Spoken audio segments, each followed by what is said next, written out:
mètres à parcourir. Un tour complet plus la ligne droite pour les protagonistes de cette compétition avec Cornish Bay côté corde qui est bien parti. On essaye maintenant de cacher avec Rebus qui est également aux avant-postes. Yeffel, la grise venant à l'extérieur. On est là également avec Femoniu et on est en dernière position avec le numéro 6, Third Fantasy. Concurrents qui vont passer pour la première fois devant les tribunes et aborder le dernier tour de piste sous le commandement de Cornish Bay qui précède Yeffel à l'extérieur qui tire quelque peu.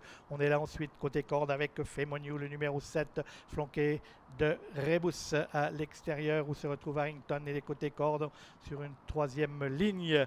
Avec ensuite le numéro 4, Yashiba, et c'est toujours Third Fantasy qui ferme la marche. Un Vesse en tête, un Vesse ou deux Vesses même, trois Vesses même en dernière position, puisque c'est toujours Cornish Bay, l'un des 5 atouts de l'entraîneur zurichois qui dirige les opérations sous la monte de Clément Lheureux côté corde.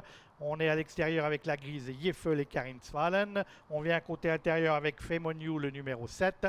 Harrington, le numéro 5 et Olivier Placet sont aussi dans le wagon de la corde. À l'extérieur galope le numéro 6, Third Fantasy. Et nous avons un peloton groupé qui attaque le tournant final avec toujours Cornish Bay et Yeffel qui sont devant Femoniu. On voit qu'on est là avec Rebus, un Third Fantasy à l'extérieur et Harrington qui choisit de venir plutôt à l'intérieur. Concurrents qui vont pénétrer maintenant dans la ligne droite avec Harrington qui a fait un bon effort en dedans alors que les autres se sont déportés à l'extérieur avec Cornish Bay qui subit l'attaque d'Harrington côté corde. On est là également avec Rebus qui se défend bien. Harrington qui a le meilleur sur Cornish Bay qui se défend bien à son extérieur avec à l'extérieur également Rebus, Harrington, Rebus, Cornish Bay en piste pour la victoire. Cornish Bay, Harrington et Rebus, Cornish Bay, Harrington, Rebus, Cornish Bay qui va s'imposer. Harrington va peut-être conserver, quoi qu'il y aura photo avec Rebus pour l'accessite d'honneur et Femoniu également tout près. Donc Clément Lheureux a dû conduire à la victoire dans cette épreuve le numéro 1 Cornish Bay. On va revoir le passage du poteau, ce qui vient de voir une photo pour la deuxième place entre Rebus le numéro 2 et Harrington le 5 avec Femoniu le numéro 7 qui termine tout près. On va revoir l'arrivée de cette épreuve. Clément Lheureux qui avait travaillé chez Miro Weiss saison dernière, qui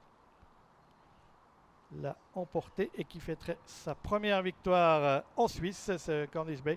On avait vu dans la course de référence face à Rebus et qui lui a donné une bonne réplique, mais il y avait 6 kilos d'écart cette fois. Harrington, le long de la corde, a longtemps donné l'impression de pouvoir l'emporter, mais va devoir se contenter d'un accessite, lequel ça le sera tout à l'heure.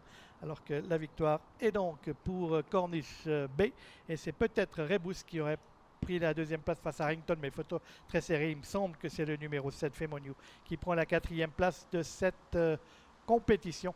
Yashiba venant ensuite. Victoire donc d'un Weiss, en l'occurrence Cornish Bay, avec Clément Lheureux, Manuel.